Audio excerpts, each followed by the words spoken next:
Баршаңызға қайырлы күн. Бүгін сіздерге қамырсыз тек картоптан жасалатын дәмді әрі тойымды хичини рецептін көрсететін боламын.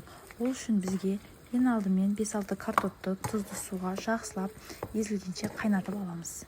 Езілген картопқа бір жұмыртқа және кез келген түрдегі сырды саламыз және майдалап туралған укропты.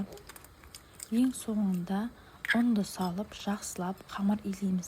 Біздің бұл қамырымыз қолға жабыспау қажет.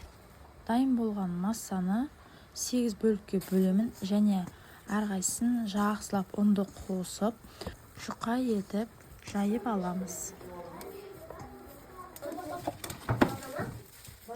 Құрғақ табамызды жақсылап қыздырып, май құймай, ешқандай май құймайсыздар және осылай біздің хичиниларымызды екі жағын қызарғанша жақсылап қуырып аламыз.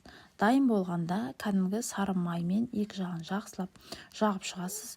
Өте дәмді әрі тойымды таңғы ас болып шығады. Міне қамырсыз тек картоптан жасалатын хичиниларымыз дайын. Видеом ұнаса лайк басып, арнама тіркеліп, комментарий жазып қолдап кетулеріңізді сұраймын. Тағы да қарапайым әрі дәмді рецепттер болады. Жасап көріңіз, ас болсын.